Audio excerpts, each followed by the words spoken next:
On my 40th birthday, I came home early with flowers and heard my wife from the bedroom. I've already signed the papers. In 2 months I'll be divorced and we'll leave together. I recorded every word. That night, I played it back for her. Your 2 months became today. My name's David Serrano Campos. I've just turned 40, although that Saturday, February 10th, 2024, was the bitterest birthday of my life. I work as a construction supervisor for a major construction company in Madrid. I've been married for 16 years to Beatriz Vega Morales, 38 years old, an interior decorator, or rather, I had been. Because that day, everything changed in a matter of minutes. That morning I woke up early as always. Beatriz was still sleeping when I left home at 7:15. I remember looking at her before closing the door. She was sleeping peacefully, her brown hair disheveled on the white pillow. I never imagined it would be one of the last times I'd see her in our bed. I arrived at the construction site in the Chamartin neighborhood at 8:10.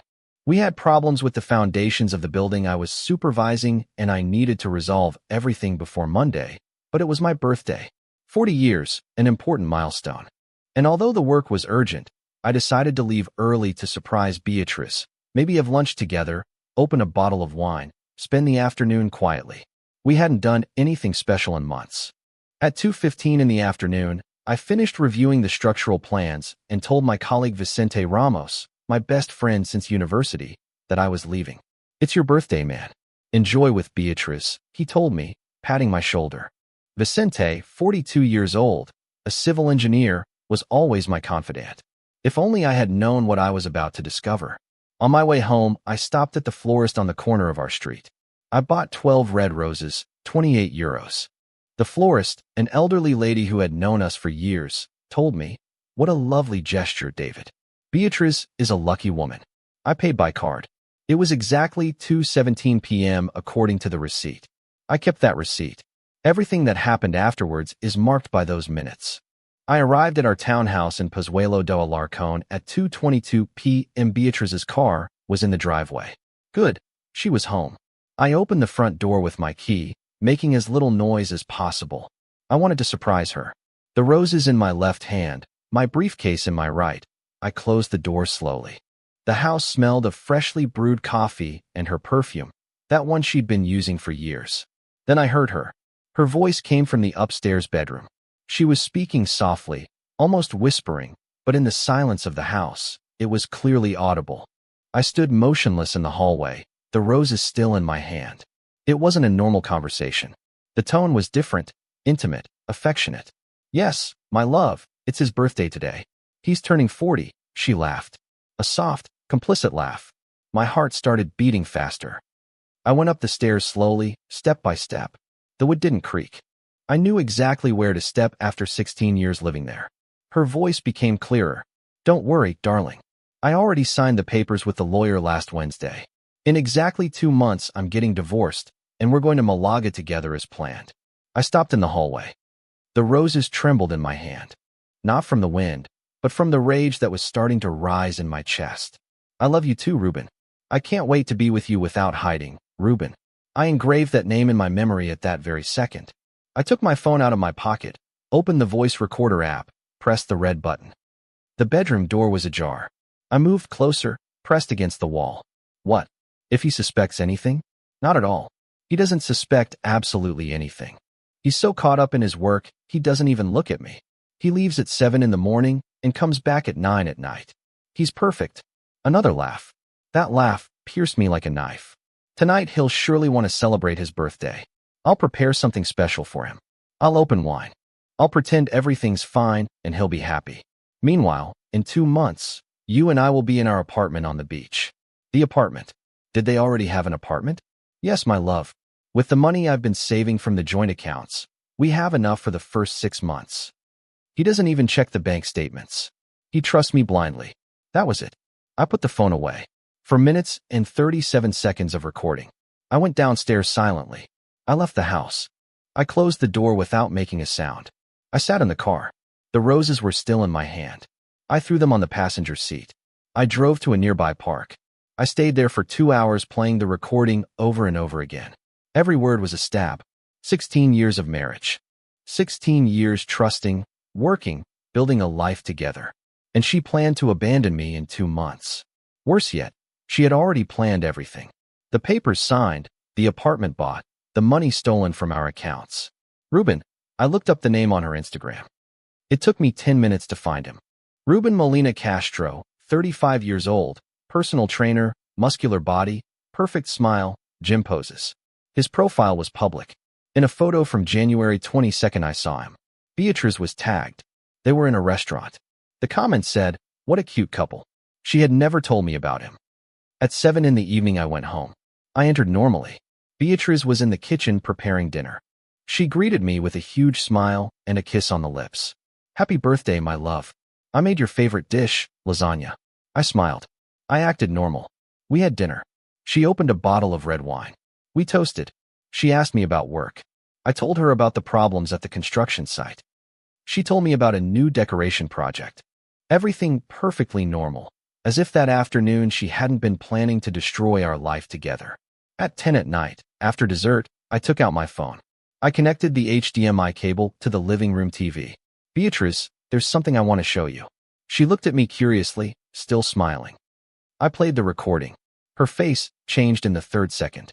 The color drained from her cheeks. Her eyes widened enormously. She tried to get up. "David, I can explain. Your 2 months turned into today. Gather your things and get out of my house now." Beatrice's voice coming from the TV speaker filled the living room. "Yes, my love. I already signed the papers with the lawyer last Wednesday. In exactly 2 months, I'm getting divorced, and we're going to Malaga together as planned." Beatrice stood up so fast that her chair fell back with a thud against the wooden floor. Her right hand trembled as she pointed at the screen. "David, turn that off, please. Turn that off right now." I didn't move a finger. The recording continued. Her own complicit laughter echoed in the room. "I love you too, Ruben. I can't wait to be with you without hiding." She brought both hands to her mouth. Tears began to well up, but I felt nothing anymore. That woman crying in front of me was a stranger. The Beatrice I had known for 16 years never really existed. What if he suspects something? Not at all. He doesn't suspect absolutely anything. I stopped the playback. The silence that followed was deafening. Beatrice sobbed, her hands still covering her face. I remained seated, looking at her with a calm that surprised even myself. "David, this isn't what it looks like."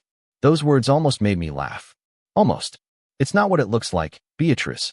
I have 4 minutes and 37 seconds where you plan to divorce me, go away with your lover to Malaga, and admit to stealing money from our joint accounts. Tell me exactly what part isn't what it looks like." She lowered her hands. Black mascara ran down her cheeks. She tried to approach me, but I raised my hand, stopping her. "Don't come closer, not one step more." It was a mistake, a moment of weakness. "Ruben means nothing to me. You're my husband. I love you. We've been together for 16 years. I stared at her. Her green eyes, those eyes that once made me fall in love, now only filled me with contempt. 16 years you threw away. 16 years while you planned your perfect escape. The papers signed last Wednesday, February 7th, exactly 3 days ago, while I was working until 11 at night at the Chamartin construction site. You were signing documents with a lawyer to abandon me." Beatrice shook her head desperately. No, I wasn't going to do it. I was just confused. The marriage became routine and I needed to feel alive again, but I would never have taken that step. "I swear it, you liar." The word came out of my mouth like a whip. She took a step back, surprised by the venom in my voice. "You have an apartment reserved in Malaga. I checked your email while you were crying. 2-bedroom apartment in Playa de la Malagueta. Reservation confirmed for April 15th. Paid in full 45,000 euros. Where did that money come from, Beatrice?" Her face paled even more. I knew I had caught her completely. "That money is from my personal savings." A lie. I checked the bank statements for the last 6 months on my phone while you were preparing this dinner. 11 transfers from our joint savings account to an account you opened last July. 47,300 euros stolen from our money. From the money I earned working 60 hours a week while you planned your new life with that gym instructor. Beatrice slumped onto the sofa. She no longer cried. She simply looked at the floor in defeat. She knew there was no escaping the evidence. "How long have you been sleeping with him?" Silence. "I asked you a question, Beatrice." 8 months, she whispered, barely audible. 8 months. since June 2023. I remembered that month. She told me she wanted to start going to the gym, get in shape, feel better about herself. I supported her, encouraged her, even paid for the annual membership to that fancy gym downtown, €750. I paid for her to meet the man she would cheat on me with. In our bed, she looked up abruptly. No, never here. I never. In hotels. Then, in his apartment. Where, Beatrice? I want to know everything. David, please. Where? My shout made her tremble. In his apartment, sometimes in hotels when she said she was going to visit my sister in Valencia, but never in our house. I swear it. Valencia. The 3 trips to Valencia in the last 8 months, October, December, and January. Each time she stayed the entire weekend. I called her every night to see how she was, if her sister Natalia was well. She answered in a sweet voice, telling me she missed me, that she would be back soon. Meanwhile, she was in a hotel bed with Ruben Molina Castro. I stood up. I walked to the cabinet where we kept family photographs. I took one from our wedding day, May 16, 2008. Beatrice in her radiant white dress taking my hand. I smiling like a foolish lover. How naive I was. I tore the photograph in half. I left the pieces on the table. Gather your things. You have 30 minutes to pack a suitcase with essentials.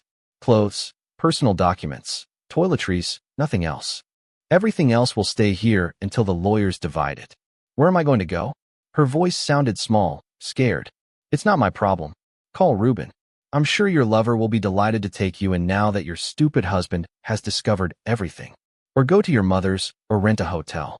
I don't care, but you won't spend another night under my roof. Beatrice stood up slowly. She walked towards the stairs as if in a trance.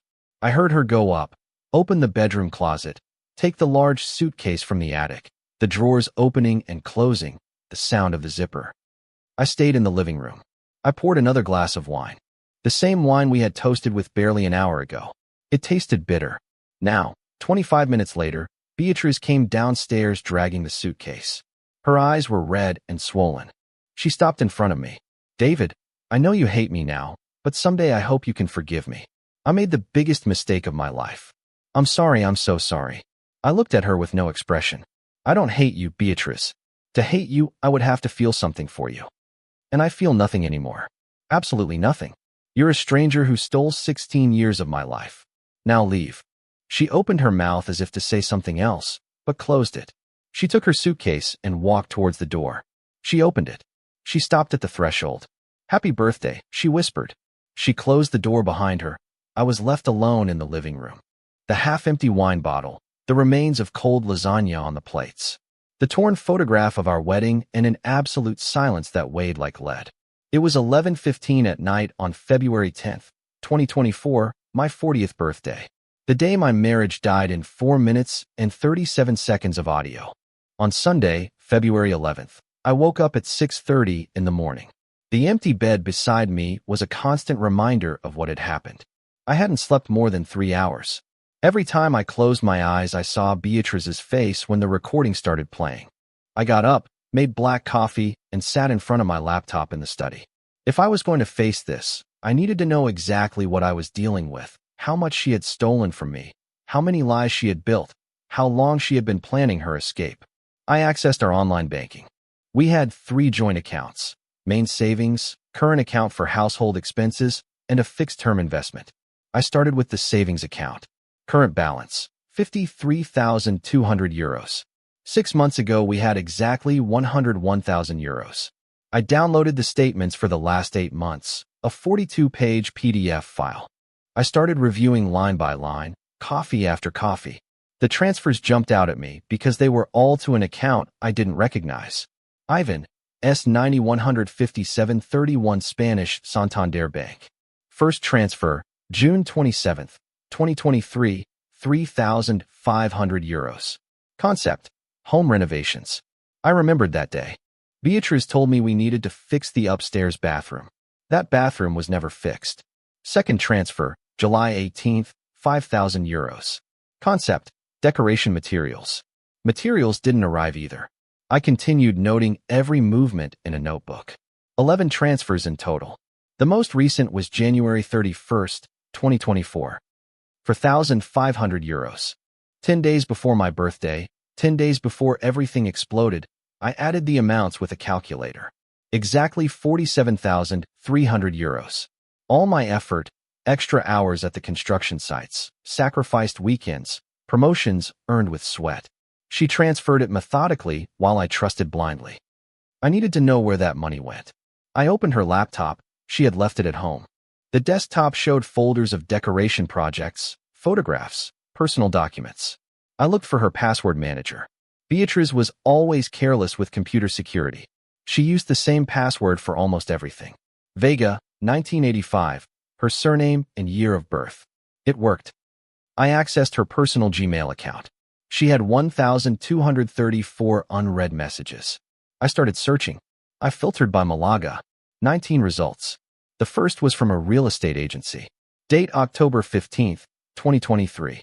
Dear Mrs. Vega, we confirm your interest in the 2-bedroom apartment in Playa de la Malagueta. Price 45,000 euros. We attach the purchase agreement. I opened the attached file. Contract digitally signed October 22nd. Buyer, Beatriz Vega Morales.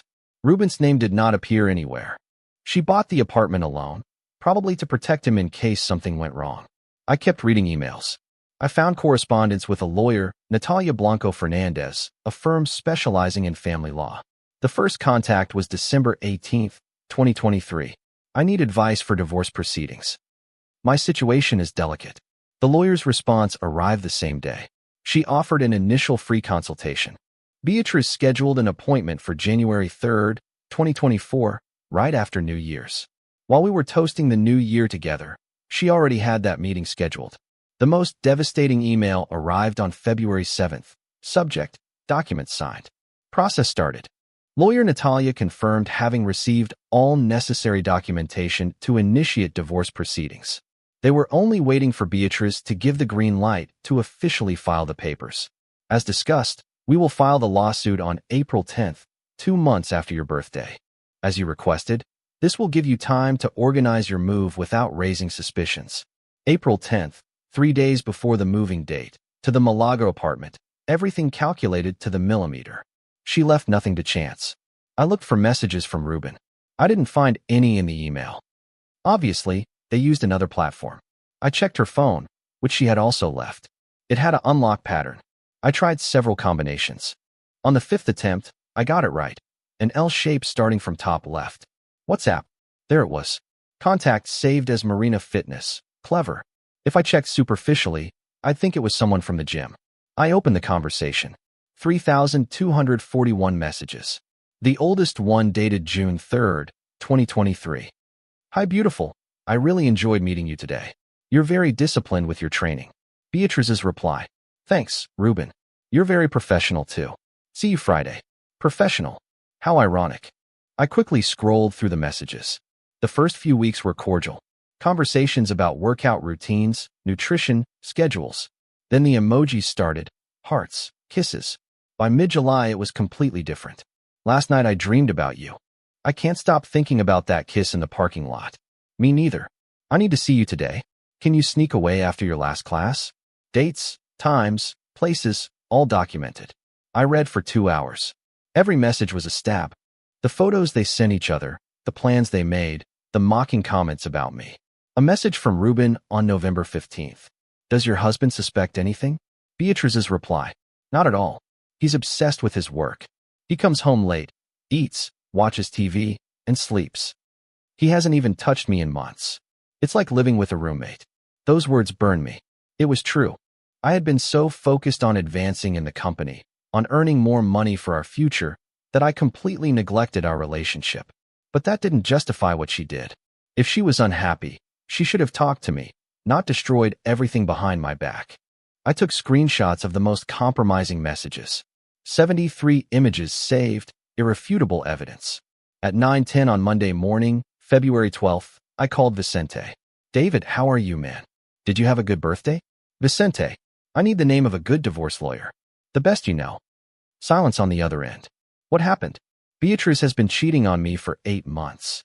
She plans to divorce me and move with her lover to Malaga. She stole 47,000 euros from our accounts. I kicked her out of the house Saturday night. Son of a bitch. I'm so sorry, David. I have just the person you need. Ismael Torres Hill, specialist in contentious divorces, ruthless. I'll give him your number. At 9:15 in the morning, Ismael Torres called me. Deep voice, professional, direct. Vicente brought me up to date on your situation. Mr. Serrano, do you have concrete evidence of the infidelity and the diversion of funds? Audio recording, WhatsApp message screenshots, bank statements with 11 unauthorized transfers, emails with her lawyer planning the divorce, purchase contract for an apartment in Malaga. Perfect, that's more than enough. Can you come to my office today at 3 in the afternoon? Calle Serrano number 82, 5th floor. I'll be there. I hung up the phone. For the first time since Saturday, I felt something akin to control. Beatrice had planned her escape for months. Now it was my turn to plan my defense, and unlike her, I wouldn't leave loose ends. Ismael Torres's office on Serrano Street exuded absolute seriousness. Walls lined with dark wood, shelves packed with legal tomes, framed diplomas showcasing 3 decades of experience in family law. The lawyer was 52 years old, with slicked-back gray hair, an immaculate suit, and a penetrating gaze that analyzed every detail. I sat in front of his desk at 3 o'clock on Monday, February 12th. I had brought my laptop with all the evidence organized in digital folders. Mr. Serrano, before reviewing the material, I need to ask you something fundamental. What do you aim to achieve with this divorce? The question took me by surprise. I thought for a few seconds before answering. Justice. I want to recover what she stole from me. I want her to face consequences for what she did, and I want to get out of this without losing what I built during 16 years of honest work. Ismael nodded in approval. Perfect. That clarity saves us time. Now show me everything you have. I spent the next hour presenting each piece of evidence. I played the Saturday recording. Ismael listened to it completely without interrupting, taking notes in a black leather notebook.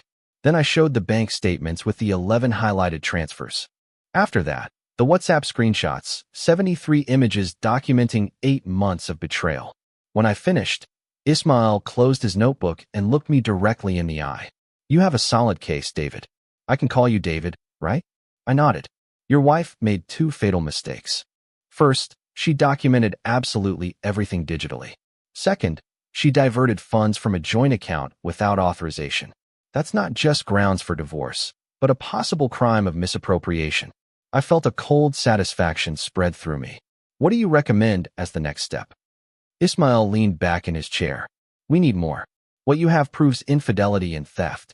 But I need current visual documentation, recent photos that show the extramarital relationship is still active. That will greatly strengthen our position in court.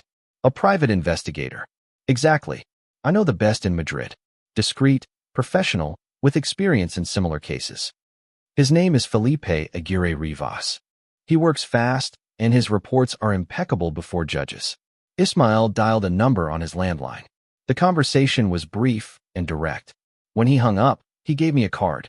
Felipe will receive you tomorrow, Tuesday at 10 in the morning at his office. Calle Alcala number 135. Bring photographs of your wife and the lover, known addresses, usual routines. The more information you provide, the more effective he'll be. That night, I searched social media for all possible information about Ruben Molina Castro. His Instagram was a showcase of his life. Photos at the gym where he worked, elite fitness center in Salamanca neighborhood. Daily posts showing workout routines, satisfied clients, poses showing off muscles. He had 19,000 followers. I found his address in an old post where he tagged his location. Having breakfast at home before work. Building on Calle Diego de Leon, number 47, 3rd B. I printed photos of him from different angles. I did the same with photographs of Beatrice. On Tuesday, February 13th, at 10:05 a.m., I arrived at Felipe Aguirre's office, a small but organized space. 2 desks, metal filing cabinets, professional cameras on shelves, computers with multiple monitors. Felipe was a man of about 45, athletic build, an ordinary face that would go unnoticed in any crowd. Exactly what you need in an investigator. Mr. Serrano, Ismael briefed me on your case. Marital infidelity. You need photographic documentation. Tell me the details. I handed him the printed photographs, the annotated addresses, screenshots of messages where Beatrice and Ruben mentioned common meeting places. Felipe reviewed everything meticulously. Your wife still lives with you, doesn't she? I kicked her out of the house last Saturday. I don't know where she is now, but I suspect she's with him. Perfect. That makes things easier. I'll start immediate surveillance. I'll follow the subject Ruben Molina for 3 weeks. I'll document encounters, times, locations. If your wife is with him, we'll know in 48 hours. How much does this service cost? €3,000 for 3 weeks of full surveillance. Includes a detailed report with high-resolution photographs, videos if necessary, movement log with exact timestamps. All legally admissible in court. I took out my checkbook. I wrote a check for €3,000 payable to Aguirre Investigations Privadas SL. Start today. Felipe took the check and shook my hand. You'll hear from me every 3 days with updates. If I find anything urgent, I'll contact you immediately. The next 3 weeks were the longest of my life. I tried to stay busy with work. The construction in Chamartin demanded constant supervision. I arrived early, left late, reviewed plans, coordinated teams, but my mind always returned to the same thing. What would Felipe be discovering? Where was Beatriz? On Friday, February 16th, I received the first report via encrypted email. 15 photographs attached. Photo 1. Beatriz. Leaving Ruben's building on Calle Diego de Leon at 7:40 a.m. on Thursday the 15th. She was wearing the same clothes as in Photo 2, taken the night before at 10:30 p.m. when she entered the building. She had spent the night there. Photos 3 to 7. Beatriz and Ruben having breakfast together at a nearby cafe. Holding hands across the table, complicit smiles. A quick kiss before separating. Photos 8 to 15. Ruben entering Elite Fitness Center at 9 a.m. Beatriz walking alone through the streets. Entering the supermarket, buying groceries, returning to his apartment with bags. Felipe's report was detailed. Female subject currently residing with male subject. Sharing full address, established routine. She remains in the apartment during the day while he works. Behavior of a consolidated couple, not an occasional affair. On Monday, February 20th, the second report arrived. 20 new photographs. Beatriz and Ruben in an Italian restaurant, cinema, a walk through Retiro, everything that seemed to come from a normal and happy relationship. Meanwhile, I ate alone at home, surrounded by silence and poisoned memories.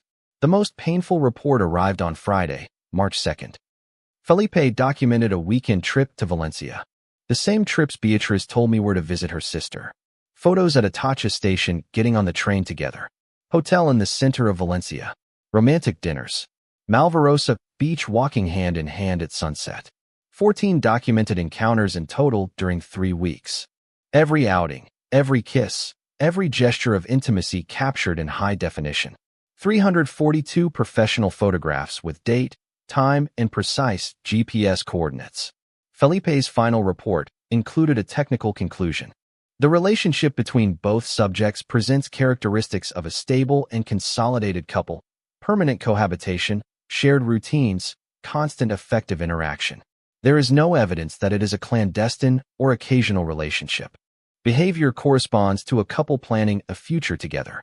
On March 8th, I met with Ismail again. I brought my laptop with the 342 photographs organized chronologically. Ismail reviewed each image with a serious expression. When he finished, he closed the laptop and looked at me. David, this is more than enough. With this material, the bank statements, the original recording, and the messages, we have practically won the case. During the weeks Felipe was investigating, I couldn't stop mentally reviewing every moment of our marriage. Every memory I thought was genuine was now contaminated by doubt. When did everything really start to fall apart? There were signs I deliberately ignored. I sat in the study every night with a glass of whiskey and my thoughts went back like a movie in reverse. 16 years together. May 16th, 2008, when we got married in the Church of San Geronimo el Real, she radiant in a white dress that cost €4,000. I nervous, happy, convinced I had found my life partner. The first 5 years were good. We both worked, we built our life together. We bought the chalet in Pozuelo in 2011.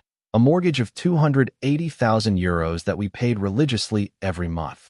Summer vacations, dinners with friends, plans to have children someday. But those children never came. Beatriz always found excuses. We're still young, she'd say. First, let's establish our careers better. I accepted her arguments. I didn't pressure. I thought we had all the time in the world. Now I understood the truth. She never wanted children with me because that would permanently tie her down. Children complicate divorces, divide loyalties. She kept her freedom intact for when she decided to escape. I remember the subtle change around 2020. For years ago, Beatrice started complaining that we spent little time together, that I worked too much, that the spark had gone out. She was partly right. My career took off that year. I was promoted to construction supervisor. My salary increased considerably, but so did my responsibilities. 60 hours a week, weekends reviewing projects. I tried to compensate with gifts. A white gold necklace for her birthday, 3,500 euros. A romantic weekend in Barcelona for our 14th anniversary, 1,800 euros between hotel and restaurants. She smiled, thanked me, but there was a coldness in her eyes that I attributed to tiredness. The 2020 pandemic complicated everything. Confinement at home for months. I thought it would bring us closer, force us to spend time together. But it was the opposite. Tension grew, arguments over trifles, she constantly irritable, I escaping to the study to work remotely and avoid conflicts. When the confinement finally ended in 2021, Beatrice changed. More well-dressed, more careful with her appearance, she started going to the hairdresser every 3 weeks. Perfect nails, new clothes she bought without consulting me. I attributed it to us finally leaving the house after so much lockdown. I thought it was positive that she felt good about herself. Idiot. Those were clear signs. She was preparing herself, investing in her appearance because someone else was looking at her, or because she would soon be looking for that someone. June 2023, the month everything began according to the messages I found. Beatrice announced she wanted to join a gym. I feel out of shape. I need to exercise, take care of my health, she explained during breakfast on June 5th. A day I now have etched in memory. I researched nearby gyms. Elite Fitness Center had good reviews, €750 annual membership. I paid for it without hesitation. I even accompanied her the first day. I met the manager, signed the papers. She would start the following Monday. Did she meet Ruben that first day, or later? Messages indicated first contact on June 3rd. Sunday. But the gym doesn't open on Sundays. Perhaps they met earlier informally, and he gave her his number that day. The exact details no longer mattered. The result was the same. During July and August, Beatrice went to the gym 5 times a week. Monday, Tuesday, Thursday, Friday, and Saturday. She returned cheerful, energized, talking about her physical progress. I celebrated her enthusiasm. My wife was happy and healthy, or so I believed. The getaways began in October. My sister Natalia needs support. She's going through a difficult time, she told me on Friday, October 13th, as she packed a suitcase for the weekend. Do you want me to go with you? I offered. Not necessary, darling. You have a lot of work. Besides, it will just be sister talk. I called her every night that weekend. She always answered. Her voice calm, telling me her sister was better, that they had gone out to dinner, that she would be back Sunday night. Perfectly constructed lies. The same in December. Second trip to Valencia. This time for Natalia's birthday. She wants an intimate family celebration, Beatrice explained. Third, in January, Natalia is considering moving to Madrid. She needs my advice on neighborhoods. 3 full weekends with Ruben, while I worked convinced that my wife was supporting her sister. Felipe's photographs in Valencia showed me the reality. There was no sister, only hotel rooms and sunsets on the beach with her lover. One night in March, after receiving Felipe's latest report, I called Vicente. I needed to talk to someone. We met at a bar near my construction site, at 9 at night. You've been distant lately, Vicente commented after ordering 2 beers. I know what Beatrice is doing is destroying you, but you can't shut yourself off like this. When did you know, Vicente? My question caught him off guard. When did I know that Beatrice was cheating on me? You knew something. You were always terrible at lying. Vicente sighed heavily. He took a long gulp of beer before answering. I saw something in December. December 20th, just before Christmas. I left work early, around 2 in the afternoon. I stopped by La Vaguada shopping center to buy gifts. I went into a cafe on the 2nd floor. He paused. Guilt was clear on his face. They were there. Beatrice and a guy I didn't know, sitting in a secluded corner, very close, too close. He was caressing her hand on the table. She laughed at something he said. Then I saw her kiss him. It wasn't a friendly kiss. It lasted several seconds. I squeezed the beer glass in my hand. Why didn't you tell me anything? I thought about it, David. I swear I thought about it for days, but I wasn't sure what I had seen. Maybe it was a cousin, a friend, close, someone she trusted innocently. I didn't want to destroy your marriage based on 30 seconds in a cafe, and if I was wrong, you weren't wrong. I know that now, and I hate myself for not having told you anything. If I had spoken in December, I would have saved you 2 more months of lies. I shook my head. It's not your fault, Vicente. Even if you had told me, I probably wouldn't have believed you. I would have confronted Beatriz, and she would have invented a convincing explanation. I would have believed her because I wanted to believe her. The problem wasn't that you didn't tell me. The problem was that I didn't want to see. That was the hardest truth. The signs were there all the time. I simply chose to ignore them because facing them meant admitting that my marriage was a lie. On Friday, March 8th, after reviewing all of Felipe's photographs, Ismael Torres closed my laptop and folded his hands on his desk. David, now comes the strategic part.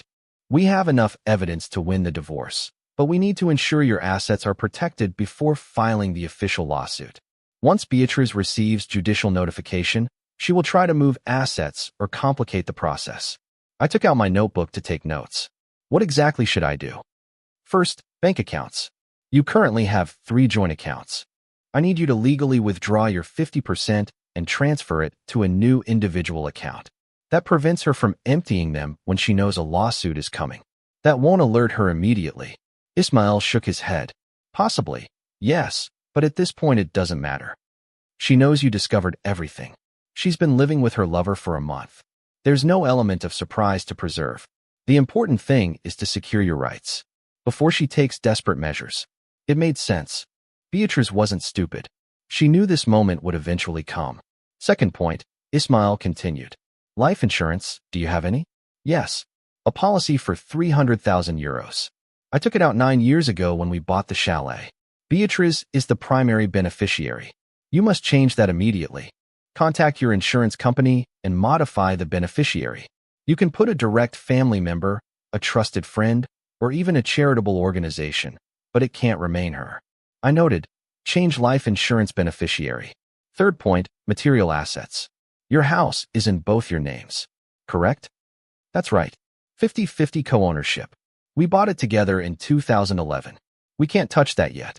It will be resolved in the final division of assets during the divorce, but I need you to document absolutely everything within that property.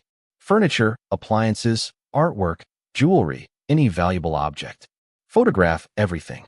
Keep purchase invoices if you have them, especially items you acquired with your personal money. I bought most of the things. She earned less as an independent decorator. Perfect, that favors us. I also need complete financial statements. Your and her annual income for the last 5 years, tax returns, payment receipts, everything that demonstrates your superior financial contribution to the marriage. We spent the next 2 hours planning every move. Ismael was meticulous to the point of obsession. Every action had a specific legal purpose. He left nothing to chance. On Monday, March 11th, I opened an individual account at Banco Santander, a simple process that took 40 minutes.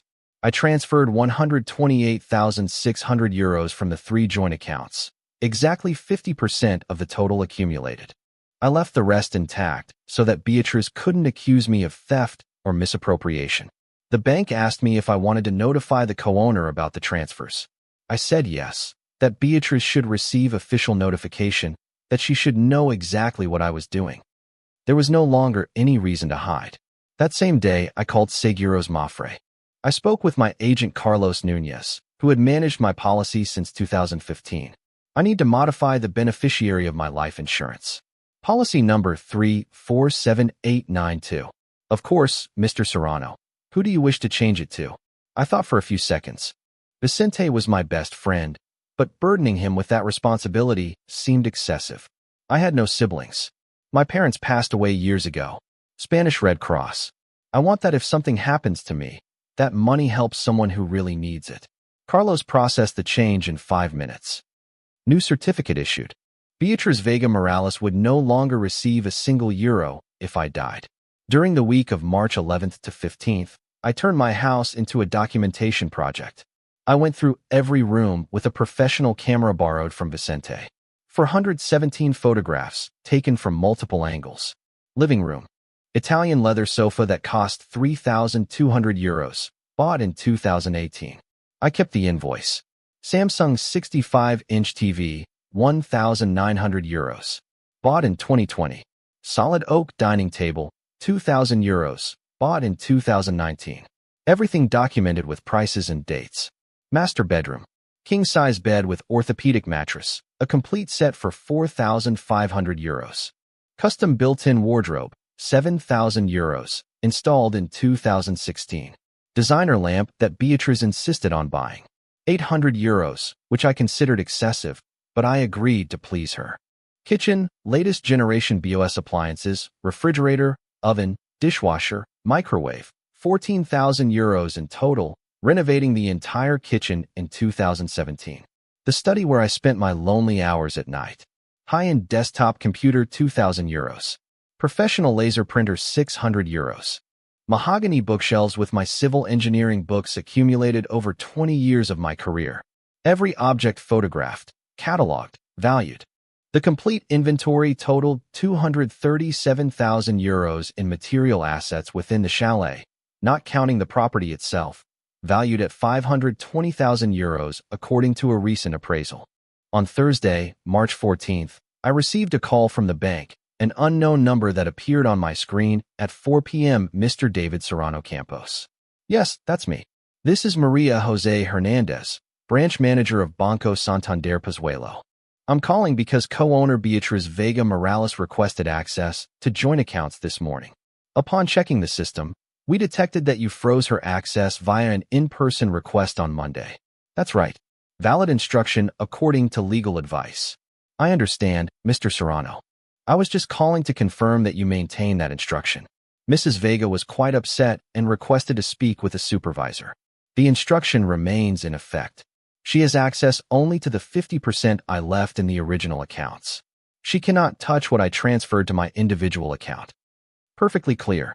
Thank you for your time. I hung up, feeling a strange satisfaction. Beatrice tried to access the money and found closed doors. Ruben was probably pressuring her. Perhaps they needed funds for their plans in Malaga. Too late. That money was protected.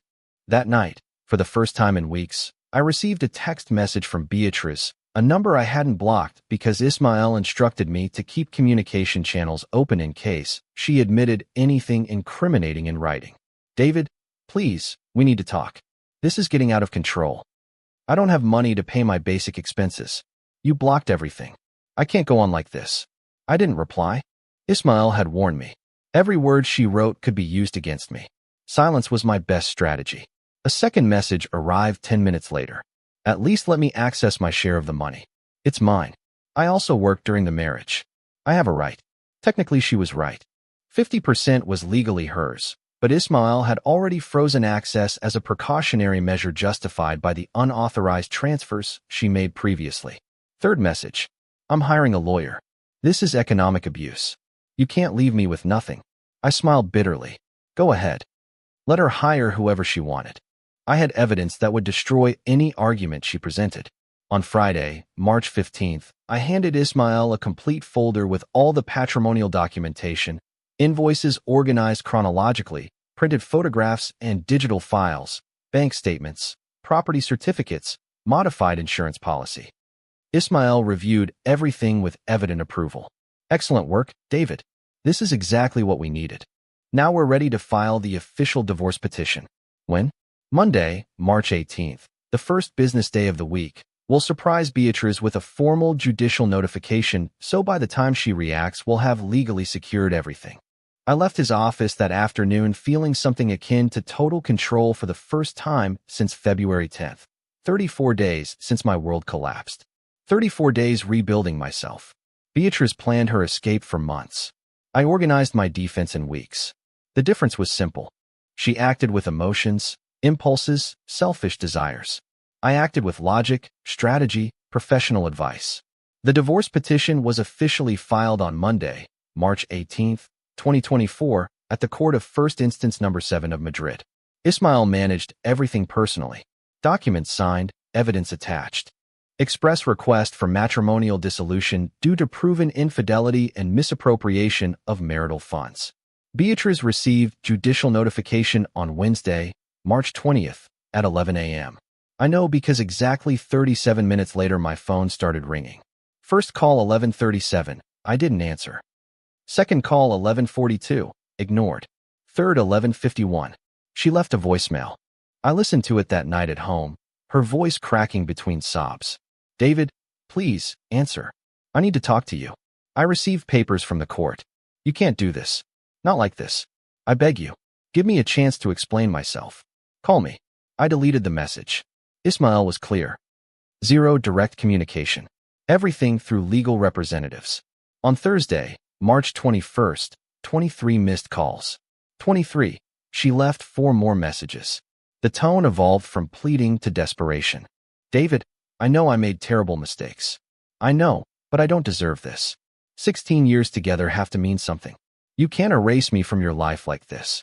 Please, just listen to me for 5 minutes. Next message. 2 hours later. What happened with Ruben was a monumental mistake, a moment of madness, a midlife crisis. I felt my life passing by, and I needed to feel desired again. But I don't love him, I never loved him. The one I love is you.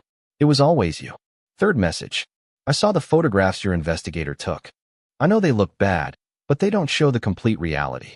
I was confused. Lost. But I'm done with him. Completely done. I don't even live with him. I'm already at my mother's house. Please, David, let's talk. Fourth message. Almost midnight. Drunk. You know what? You're right to hate me. I destroyed everything, the best thing I had in my life, and I ruined it. Why?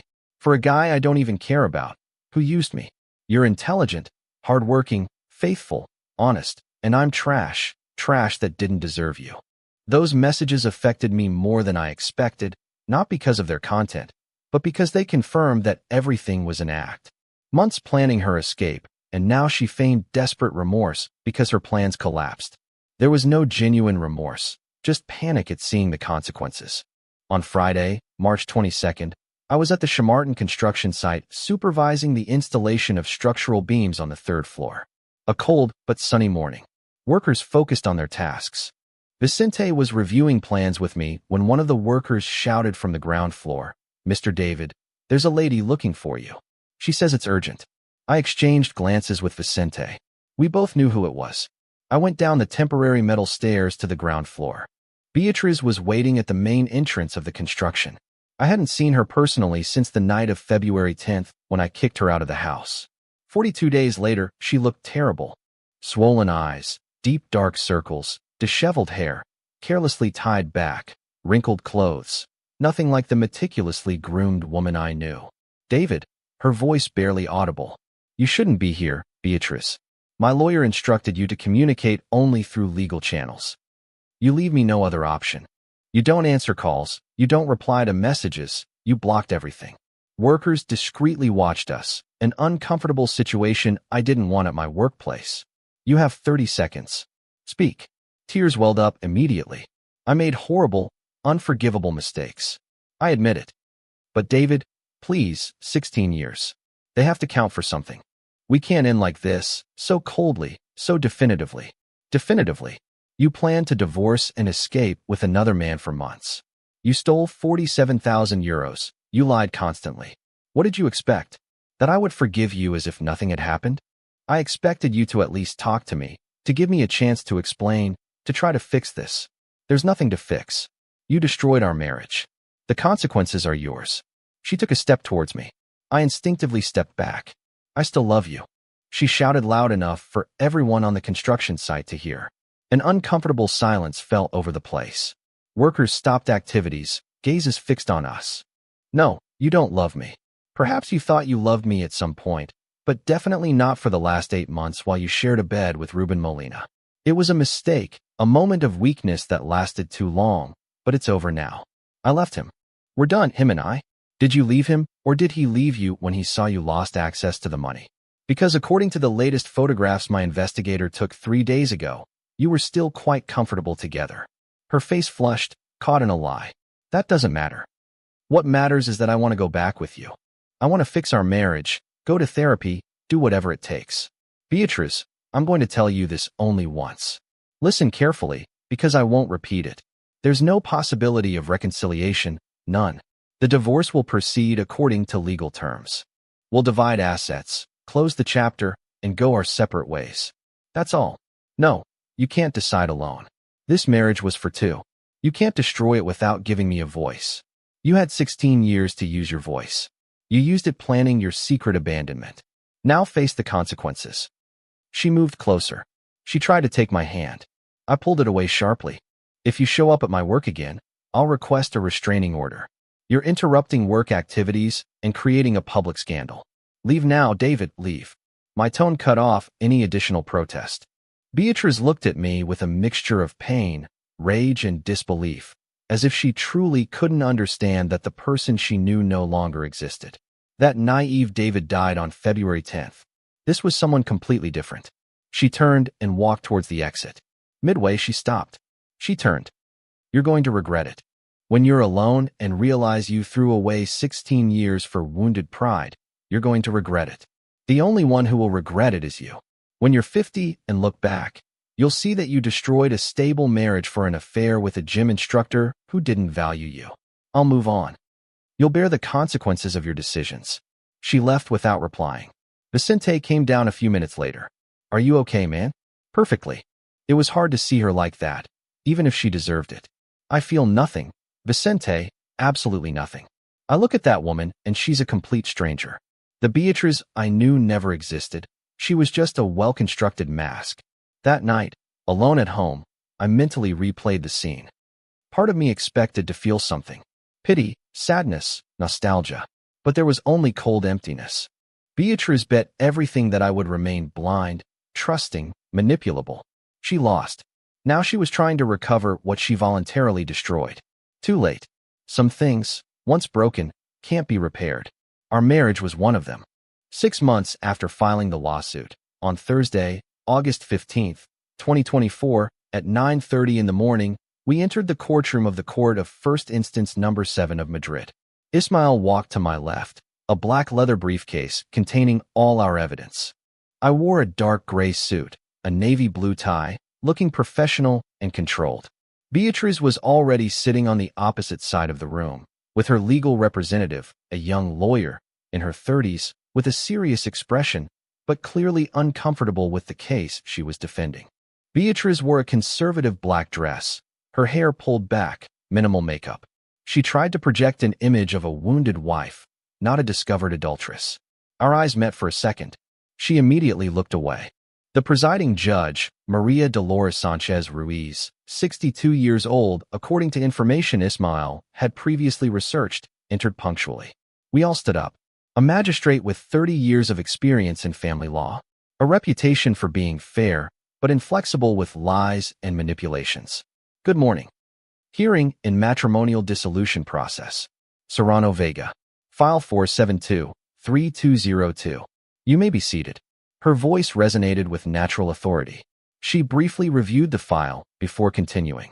I have reviewed the documentation presented by both parties, a relatively straightforward case. The plaintiff requests divorce on grounds of proven infidelity and misappropriation of marital funds. The defendant denies misappropriation, admits the extramarital relationship, but alleges it has ended. Correct? Beatrice's lawyer stood up. That's right, Your Honor. My client acknowledges a serious error in her extramarital relationship, but maintains that there was never any intention of misappropriation. The bank transfers were for legitimate personal expenses within the marriage. Ismael stood up calmly. Your Honor, the evidence proves otherwise. I request permission to present evidence that completely contradicts that version. Proceed, counsel. Ismael opened his briefcase, connected his laptop to the courtroom projector. The first slide appeared on the large screen. Bank statement with 11 highlighted transfers. 47,300 euros transferred from joint accounts to an individual account that Mrs. Vega opened in July 2023. 11 transactions between June 2023 and January 2024. False concepts, home renovations, decoration materials, family emergency expenses. None of these justifications materialized. Second slide, Malaga apartment contract. These funds were used to purchase property in Malaga valued at €45,000, property acquired without my client's knowledge or consent. Purchase date, October 22, 2023. Intended to be a shared residence with her lover after the planned divorce. Beatriz buried her face in her hands. Her lawyer tried to object. Your Honor, that apartment was my client's personal investment with her own assets. Her own assets, Ismael interrupted. The money came directly from joint marital accounts. That's not personal assets. That's misappropriation of shared funds for individual benefit without the spouse's authorization. Judge Sanchez raised her hand, asking for silence.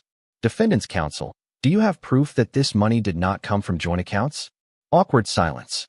The lawyer desperately checked her papers. Your Honor, we would need time to there's no time.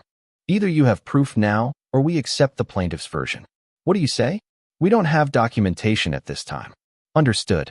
Continue. Counsel Serrano. Ismael advanced to the next slide. Photograph of Beatriz and Ruben kissing at a hotel entrance. Visible timestamp. February 18, 2024.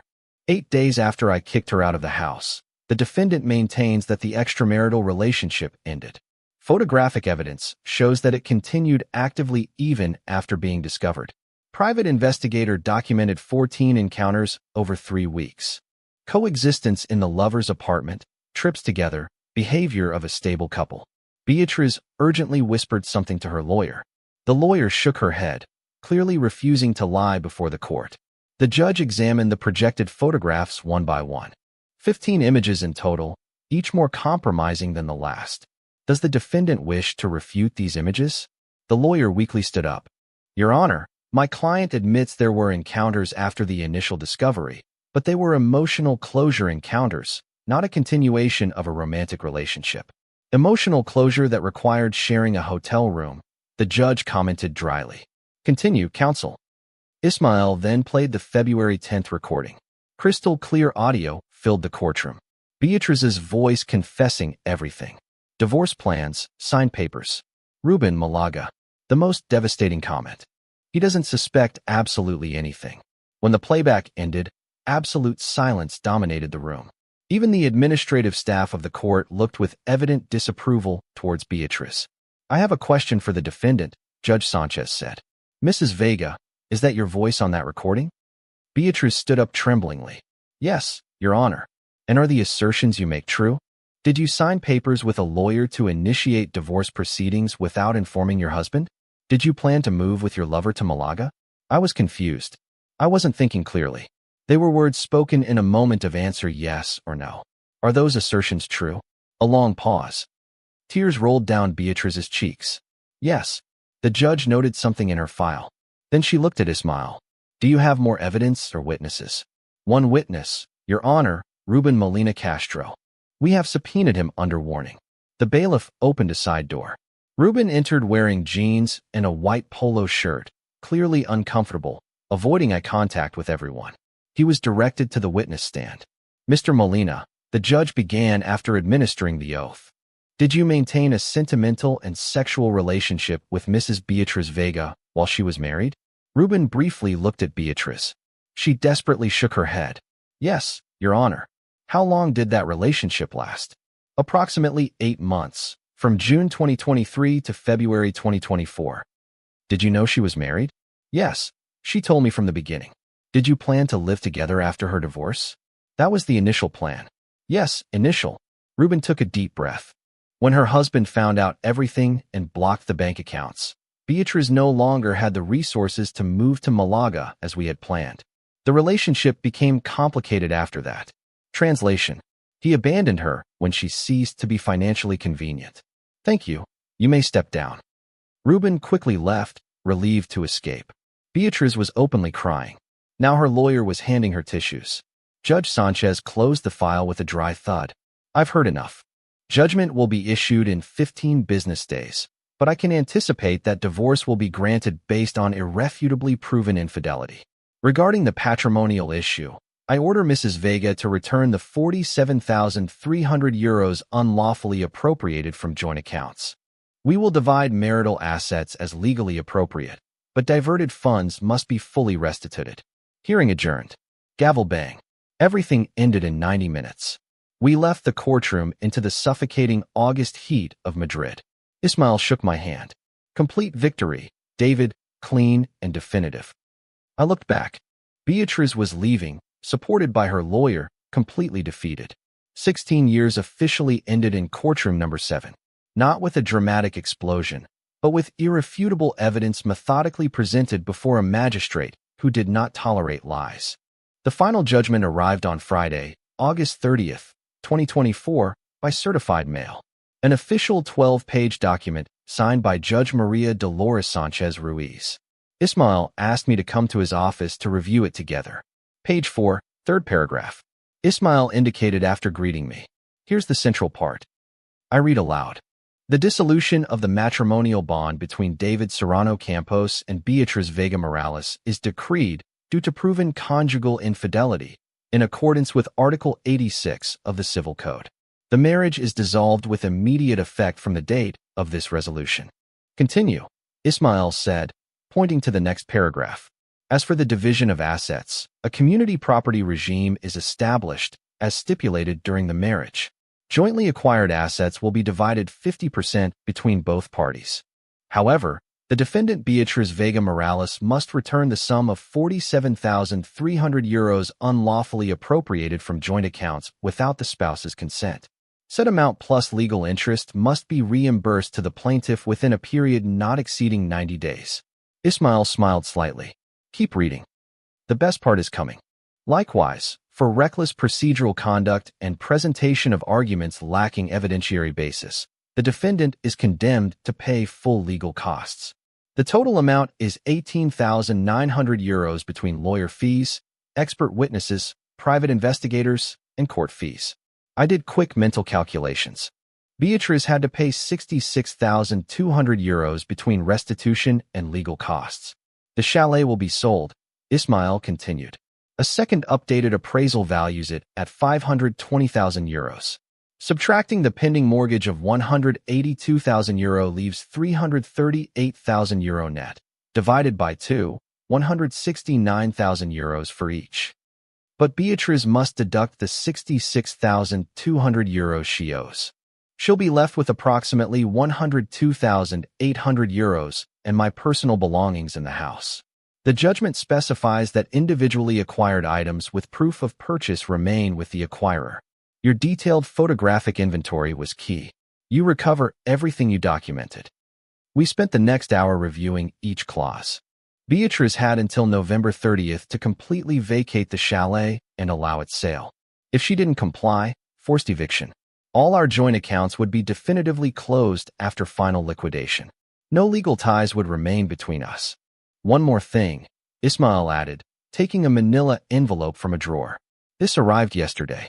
A letter from Beatriz's lawyer requesting an out-of-court settlement to reduce the restitution amount. They offer 25,000 euros instead of 47,300 euros, payable in installments over 2 years. What do you think? It's a desperate attempt. The judgment is final. She has no legal basis to negotiate.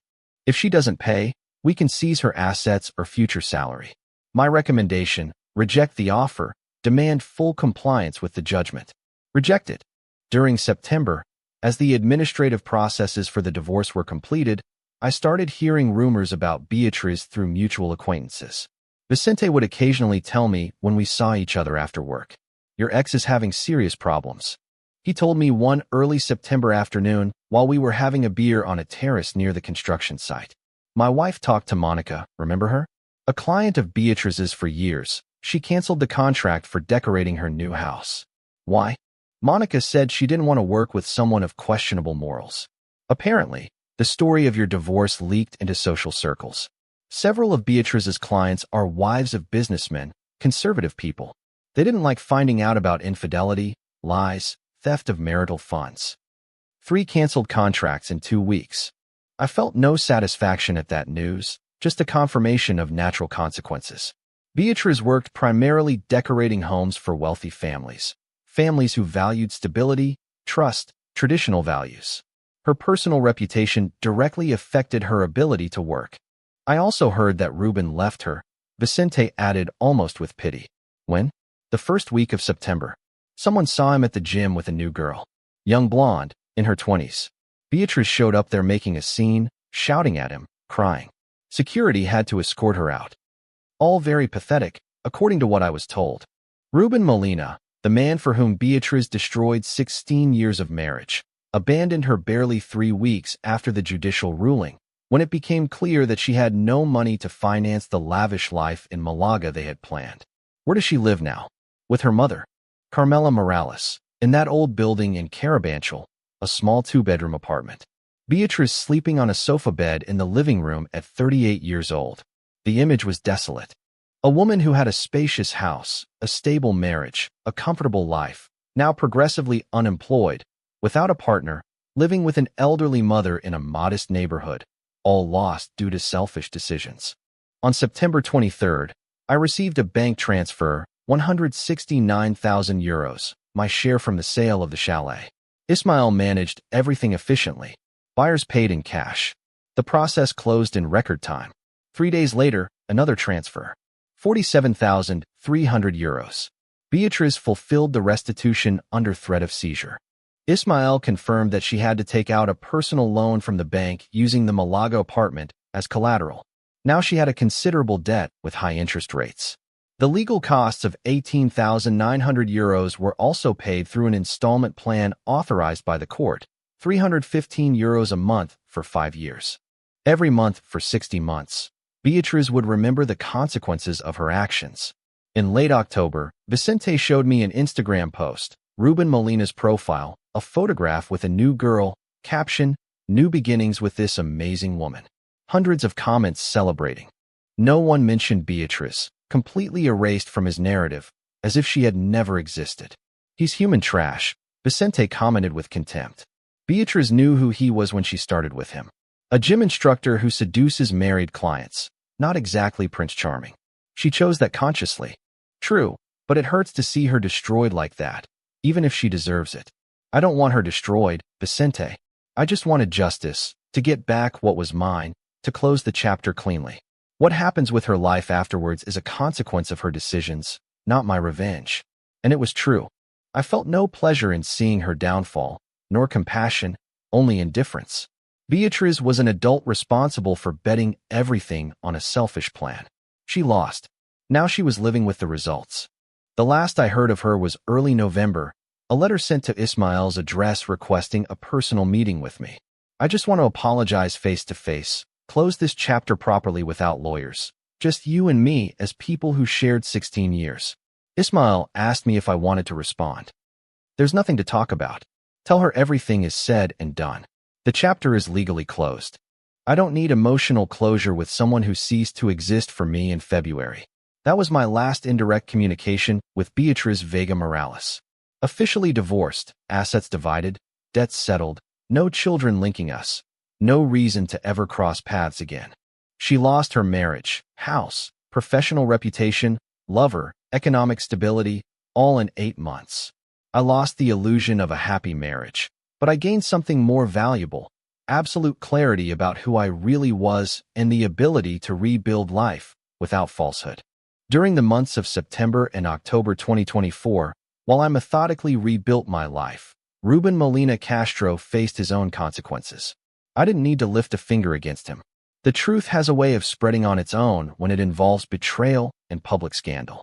It all began with the court hearing on August 15th. Ruben testified under oath, admitting an 8-month relationship with a married woman who was his client. Those words were recorded in the public judicial record, information accessible to anyone with a legitimate interest. The manager of Elite Fitness Center, Patricia Campos Soto, 51 years old, a serious woman with 20 years managing the business, read a transcript of the testimony.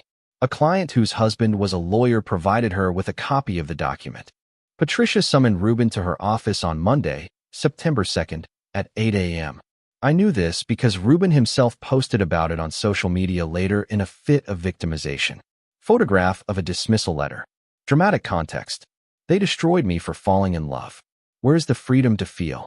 The letter was direct, for conduct incompatible with the ethical values of this institution and violation of the professional code clause prohibiting romantic relationships with clients during the period of employment. Immediate termination of the employment contract will proceed. Effective September 2nd, 2024. Ruben earned €2,300 a month at Elite Fitness, plus tips from private clients that totaled another €1,000 approximately. Total income of €3,300. Lost instantly, but the employment consequence was just the beginning. His Instagram profile with 19,000 followers began to receive devastating comments. Someone shared the full story of the trial. Screenshots circulated showing details. Instructor who seduced married client. They planned to steal money from the husband. They bought a secret apartment. You're human trash. You destroy families for money. Unethical personal trainer. I would never hire someone like that. How many more married clients did you seduce? Predator disguised as a professional. Comments poured in by the hundreds daily. Ruben initially tried to defend himself with lengthy posts explaining his version. It was real love, not planned. Things happen. I'm not the villain they paint. Every defense generated more attacks. His followers drastically decreased from 19,000 to 14,000 in 2 weeks, then to 11,000. Sports brands that occasionally paid him for sponsored advertising canceled contracts. Small amounts, €200 or €300 per post, but income he desperately needed now. His private clients began to cancel. Sandra Ruiz, a 43-year-old businesswoman who had been training with him 3 times a week for a year and a half, canceled without explanation. Manuel Ortega, a banking executive, the same. Cristina Torres, an architect who paid €90 per session, sent a polite but firm message. I prefer to change trainers. Personal reasons. In 3 weeks, Ruben lost 7 of his 9 private clients. Only 2 remained. A 60-year-old man who didn't follow social dramas, and a 23-year-old girl who apparently enjoyed the controversy. I saw him one late September afternoon. Not planned, pure coincidence. I was leaving a hardware store in the Salamanca neighborhood after buying materials for a minor repair in my new apartment. He was sitting on a nearby cafe terrace, alone, looking at his phone with a defeated expression. He looked different, less muscular, as if he had stopped training regularly. A several-day beard, wrinkled sportswear, nothing like the carefully constructed image of his Instagram photographs. I hesitated for a moment about approaching. I decided to do it, not for confrontation, but out of curiosity to see his face when he recognized me. Ruben Molina looked up abruptly. Immediate recognition followed by visible panic. David Serrano, he replied in a tense voice. Can I sit for a moment? It wasn't a question. I sat before he answered. I have nothing to tell you, he murmured, looking at his coffee. I don't need you to say anything. I just want you to listen for 30 seconds. Then I'll leave and we'll never see each other again. He nodded slightly. You destroyed my marriage. You actively participated in a plan to steal €47,000 from me. You lied, manipulated, seduced a married woman knowing perfectly well what you were doing. I'm not going to prosecute you legally because I don't need to. Life is already collecting its debt. Ruben clenched his jaw, but didn't respond. You lost your job, your reputation, your clients, your followers. Beatrice left you, or you left her. It doesn't matter. Now you're alone facing the consequences of selfish decisions, just like her. And do you know what's ironic? I'm alone too. But the difference is that my solitude comes from having trusted too much. Yours comes from having deliberately betrayed. I stood up. I hope it was worth it. 8 months with a married woman that cost you your career, your reputation, and your future. Think about it carefully before seducing the next married client. I walked towards the exit. Behind me, I heard his weak voice. I'm sorry. I didn't stop. I didn't look back. His apologies changed nothing. In early October, Ruben completely closed his social media, Instagram, Facebook, Twitter, everything deleted. Vicente told me someone saw him working as a Glovo delivery rider on an electric bicycle through the streets of Madrid, earning perhaps €1,000 a month making deliveries in the rain and heat, from a fitness instructor with a seemingly perfect life to a faceless delivery driver in 3 months. I also found out he left his apartment on Calle Diego de Leon, a €950 a month rental, impossible to maintain without stable income. He moved into a shared room in Vallecas, €280 a month, shared bathroom with 3 strangers, communal kitchen. I felt no joy at his downfall, nor pity, only recognition of an inevitable pattern. Actions have consequences. Ruben chose the easy path. Seduce a vulnerable client. Promise a brilliant future financed with someone else's money. Enjoy an affair without considering the destruction left behind. Now he was paying the price. Not because I pursued him legally, but because society has a memory. A destroyed reputation is not easily rebuilt. Gyms don't hire instructors with histories of unethical conduct. Potential clients search names online before hiring services. A search for Ruben Molina, personal trainer Madrid, showed the first page full of references to the judicial scandal. His fitness career effectively ended. Perhaps he could reinvent himself eventually, move to another city, change his professional name. But that required time, effort, humility to admit mistakes and genuinely change. I don't know if Ruben had that capacity, but it wasn't my problem either. He made decisions knowing the risks. Now he lived with the results, just like Beatrice, just like me. The difference was simple. My consequences came from having trusted honestly. Theirs came from having betrayed calculatedly. December 2024. 10 months after my world collapsed in the hallway of my own home with roses in my hand. 10 months since that 4-minute and 37-second recording that changed everything. I was standing on the balcony of my new apartment in the Chambéry neighborhood. 8th floor. Views of Madrid's rooftops lit by Christmas lights. A smaller space than the chalet in Pozuelo. 2 bedrooms, large living room, modern kitchen, 92 square meters. Enough for a man alone who learned to distinguish between need and excess. I bought it in October with part of the money recovered from the divorce. 138,000 euros, a central location near my work. No poison memories in every corner. No ghosts of a dead marriage haunting every room. The move was liberating. I hired a specialized company that emptied the chalet in 6 hours. I selected only the essentials, my desk from the study, a new bed I expressly bought, technical engineering books, photographs of my deceased parents, tools, clothes, everything else I donated or sold. I needed to start fresh. The apartment reflected my new reality. Minimalist, functional decor. No object reminded me of Beatrice, no wedding or anniversary photos. That life ended on February 10th. This was different, consciously built from honest foundations. Therapy helped enormously. I started sessions with a psychologist in April, recommended by Vicente. Dr. Ernesto Paz Gomez, 63 years old, specialist in emotional trauma and post-divorce reconstruction. A quiet office in Retiro. Weekly 50-minute sessions every Thursday at 7 in the evening. The first sessions were difficult. An outpouring of rage, pain, a sense of betrayal. Dr. Paz let me talk without interrupting. Then he asked uncomfortable questions that forced me to reflect deeply. At what point did you stop really seeing Beatrice? That question haunted me for weeks because he was right. At some point in our marriage, I stopped seeing my wife as a complex person with emotional needs. I turned her into part of the household inventory. She was there. She served a function. I assumed everything was working as long as no one complained openly. When was the last time you had a deep conversation before February? I couldn't remember a specific date, maybe a year ago. Our talks became transactional. Schedules, payments, necessary repairs at home, superficial weekend plans. Nothing about feelings, fears, dreams, frustrations. Did you feel your work was more important than your marriage? Honest answer. Yes. I believed that providing financially was my main function. Bringing enough money for a comfortable life. The rest would sort itself out. Fundamental error. I wasn't justifying Beatrice. Her decisions were hers. To cheat, to lie, to steal, to plan a secret escape. All that was a conscious choice she made.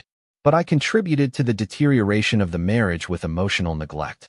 I worked 60 hours a week for years without asking myself if my wife felt lonely, ignored, invisible.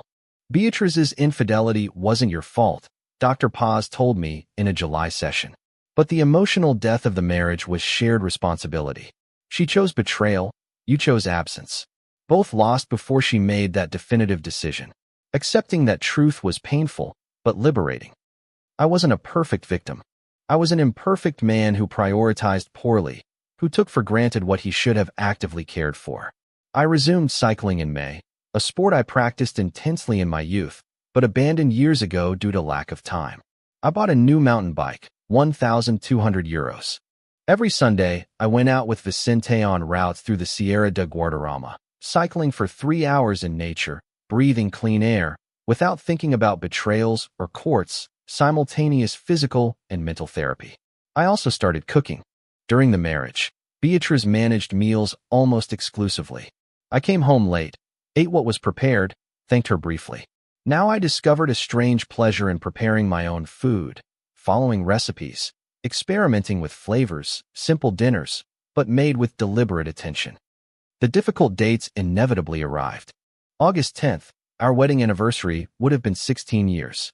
I felt no nostalgia, only recognition of a closed chapter. September 28th, Beatrice's birthday, 39 years old. I briefly wondered how she would spend it. Then I put the thought aside. It was no longer my concern. My own birthday, February 10th, 2025, was completely different from the previous one. 41 years old. Vicente organized dinner with 5 close friends at an Italian restaurant. Genuine laughter, sincere toasts. No one mentioned Beatrice. My past existed, but it didn't dominate the conversation. We talked about work projects, planned vacations, politics, soccer, the normal life of a 41-year-old single man rebuilding his existence. I didn't date anyone romantically during these 10 months. Several women showed interest. A co-worker at the construction company, a friend of Vicente's wife, a neighbor on the 5th floor we met in the elevator.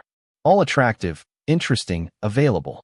But I wasn't ready, still processing invisible scars, relearning to trust myself first, eventually perhaps someone else. I wasn't in a hurry. Consciously chosen solitude was preferable to rushed company that repeated past patterns. I blocked Beatrice on everything, phone, email, social media. I hadn't heard anything from her since November. I wasn't looking for information. That door was locked and bolted. Sometimes I wondered how she was, if she had rebuilt her life, if she felt genuine remorse. But those were fleeting thoughts I didn't pursue. One early December afternoon, organizing documents in my new study, I found a forgotten manila envelope. I opened it. Inside was the torn photograph of our wedding, which I had split in half that night of February 10th, half with Beatrice radiant in a white dress, half with me smiling naively. I looked at it for a long time. I felt no rage, no sadness, only temporal distance. That David in the photograph was a different person, younger, more confident, more blind. This David had been through fire and emerged with scars, but also wisdom. I threw both pieces in the trash, not out of bitterness, but out of a need to finally let go. That night on my balcony with a glass of whiskey, I reflected on the central lesson of these 10 months. Trust is a fragile treasure that must be earned daily, not with words, but with consistent actions. Beatrice irreparably broke that trust, but I had also failed to actively nurture it for years. My next relationship, when it came, would be different. I would ask uncomfortable questions. I would pay attention to silences as much as words. I would prioritize emotional presence over economic provision. I learned the hard way that marriage isn't a transactional contract, but a living organism that requires constant care. I wasn't grateful to Beatrice for the betrayal, but I recognized that destruction forced reconstruction, a more conscious, less naive, more complete version of myself. The lights of Madrid twinkled before me. Millions of people with their own stories of love, loss, betrayal, redemption. I was just one more. Neither hero nor victim. Simply a man learning to live authentically after waking from a dream that turned out to be a carefully constructed lie. 40 years, 10 months and 28 days after being born, I was finally beginning to truly know myself.